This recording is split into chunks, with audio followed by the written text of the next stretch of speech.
It was a deadly start to the new year in Pasco County as an argument between two people led to a shooting in a mall parking lot. It happened around 12:30 this morning at the Gulfview Square Mall on US 19 in Port Richey. News Channel 8's Victoria Lucas joins us live with the details. Victoria.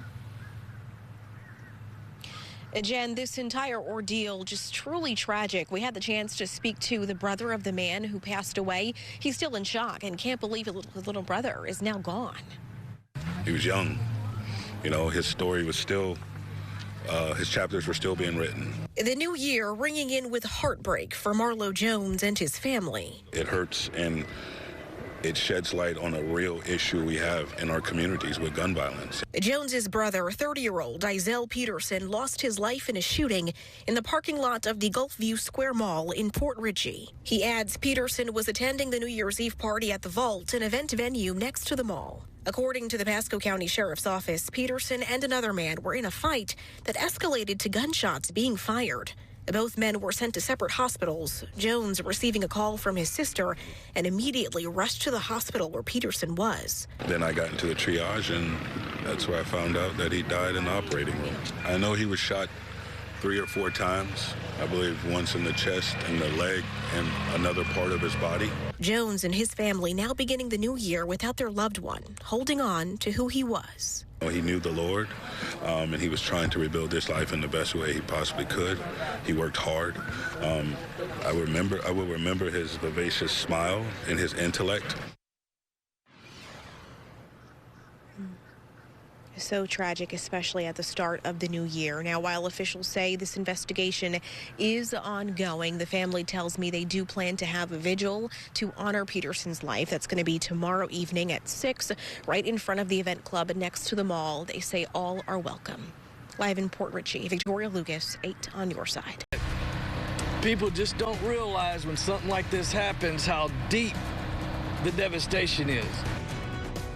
Firefighters in Hillsborough County were very busy last night with multiple house fires. Good evening, everyone. Happy New Year. I'm Josh Benson. I'm Jennifer Lee. Thank you for joining us. Several of the fires were sparked by fireworks, and it appears lithium batteries started at least one of the fires. 2 of the fires were in Riverview. 1 fire happened overnight in Carrollwood, and a 4th fire happened in Valrico. News Channel 8's Jeff Patterson has the story for us tonight in Riverview. Good evening, Jen and Josh. Well, it's hard to believe when you look at this home right now, but before last night, this was a 2-story house. Hillsborough County Fire Rescue tells us this fire and at least 2 others were started last night by fireworks. This is video from Hillsborough County Fire Rescue of the home on Mile Marsh Drive. Firefighters say the home was fully involved when they arrived. A lot of fire taking over the entire house. It was awful. Stacy Taylor and others came out to see the fire last night and feel terrible for their neighbors. A very, very kind family, very caring. They have a little girl. Hillsborough County Fire Rescue says they believe the fire was started by fireworks. They think they've cooled them enough. They might have hit them with their garden hose a little, but that's not enough. At another home on Summerview Circle, fire also consumed this home. And again, firefighters believe it was caused by fireworks. The home of Fred Taylor was also consumed by flames last night. That started when he was out of the home to celebrate New Year's Eve. By the time I got here, there was probably 6 different fire units, and they were spraying down on it. He says his brother was in the home when the fire started. He could barely walk. He got out of the house to see that it was on fire, had to basically crawl back in to get his glasses so he could see and dial 911, and then he tried to get out, and he's stumbling, and he can't see, and he's falling. However, he believes the fire may have started with the lithium battery stored on the porch. He and the rest of his family are devastated. The stuff that you have inside, they're like, well, you can wash your clothes. You can't wash that soot out. You can't wash the smell. And then what about all the paperwork that you had? That's gone, and we have 2 cats. It looks like they've perished. I think we need to say that you should never re-enter a home if it's already on fire. Once you've left that home, stay out. It's not worth risking your life for anything back inside of that house. But all of these fires, the cause of them is still under investigation so that firefighters can determine the exact cause. And Josh, this fire is one of those that they are reasonably certain started because of fireworks. Yeah, you know, Jeff, there is a burn ban in much of that area, much of the Bay Area overall. That also prohibits the use of fireworks. So should people have even been using fireworks in that area last night? Do we know? There is a burn ban in a number of counties that includes fireworks, but not in Hillsborough County, Josh. So it was not strictly prohibited, but I'm sure if you were to ask these homeowners and the others who had fireworks that started their home fires, they wished they had not used them last night. Yeah, just dry all around for sure. Jeff Patterson live in Hillsborough County for us tonight. Jeff, thanks. And a new year means new laws. Starting tomorrow, over a handful of new measures will take effect, impacting everything from pet protections, medical billing refunds, and condo regulations. Some of the laws are already in place, but January 1st marks the start of key provisions and deadlines, and one bill that has direct ties to our area. News Channel 8's Mackenzie Laporte breaks it down.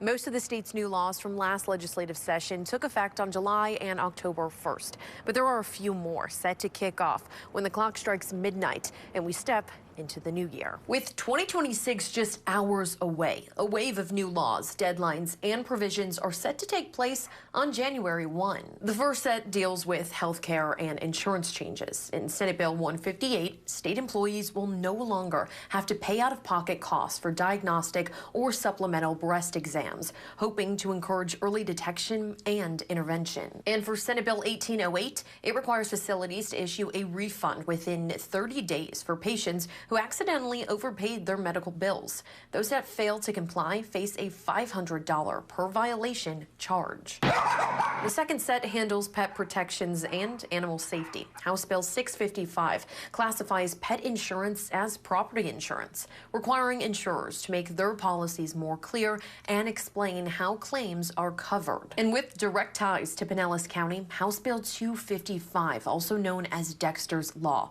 will release a public database of convicted animal abusers, something local shelters have already taken advantage of. Anybody coming in to adopt is checked against that database. We always want to ensure that our pets are going to the best homes that we possibly can. Dexter's Law was inspired after a dog was found brutally decapitated and stuffed into a plastic bag just days after being adopted in 2023. I can't imagine what kind of person could behead an innocent animal. And as for those extra provisions and deadlines, condo associations must meet new digital requirements. And it doesn't end there. Additional cutoff dates that focus on fertility services for cancer patients, substance-free residences in local communities, and a child welfare pilot program all will roll out in the new year. State lawmakers have a little over a week left in their home districts before they head back up to Tallahassee on January 13th to begin the 2026 legislative session. Reporting here outside of the state capitol, Mackenzie Laporte, 8 on your side. A new Florida law created after the killing of a dog named Dexter is entering its next phase in just 2 days. Supporters say Dexter's Law could keep animal abusers behind bars longer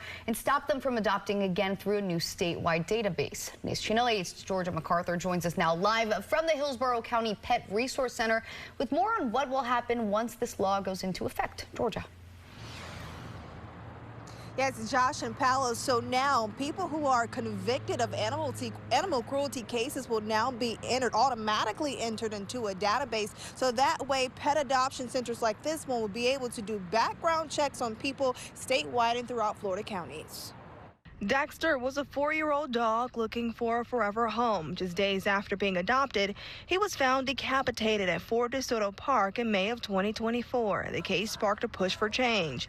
Animal advocate Debbie DeRino helped push the legislation, saying the case exposed weaknesses in Florida's animal cruelty penalties. Anybody that's been charged with animal cruelty will go into that database, and they will stay in that database for 10 years and then drop out. The man convicted, Domingo Rodriguez, was sentenced earlier this year to 1 year and 60 days in jail. Advocates say that sentence highlighted gaps in Florida's animal cruelty laws. What I'd really like is right now is just the prosecution of the cases to the fullest extent of the law, that even the laws we already have, and that's just not really being done. Starting January 1st, Dexter's Law goes into effect. It adds sentencing multipliers, giving judges the option to keep convicted abusers behind bars longer, and creates a public statewide database of animal cruelty cases. But to get to Dexter's Law or use the multiplier, that means the prosecution would have to actually press charges. At the Hillsborough County Pet Resource Center, staff say the law builds on safeguards already in place and closes a major loophole when people cross county lines.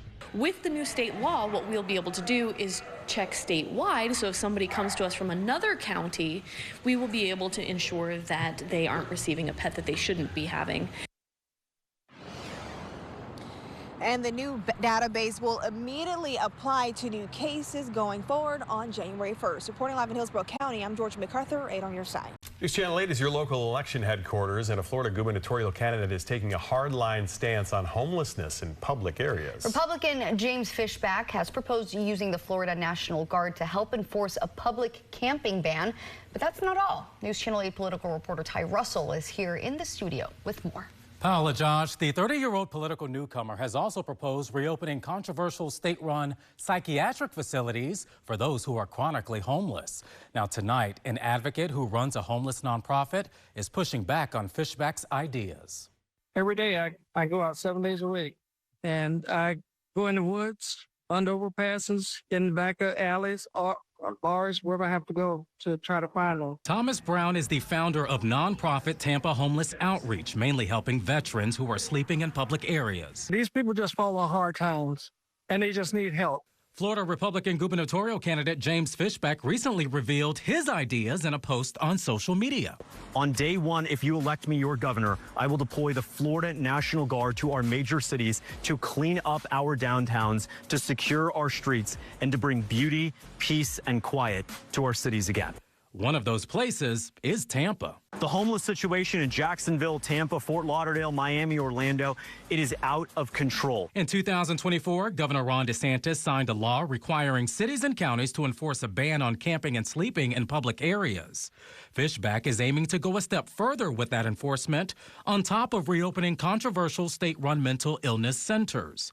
Brown knows this issue is complex, but he says more investment is needed for shelter space and beds first. They deserve more care. I would buy a hotel, and I'd man it with veterans, and the staff would be veterans, and we'll take care of this homeless problem. The Florida Coalition to End Homelessness has counted more than 28,000 people who are homeless statewide, and about 20% are chronically homeless, which includes a severe disability. And the Republican gubernatorial campaigns for Trump-endorsed Congressman Byron Donalds and former House Speaker Paul Renner have not released any comments regarding Fishback's ideas. Political experts are calling Fishback a long-shot candidate in his effort to win the Republican primary. Now, the term-limited Governor DeSantis has not made an endorsement. I'm Ty Russell, 8 on your side.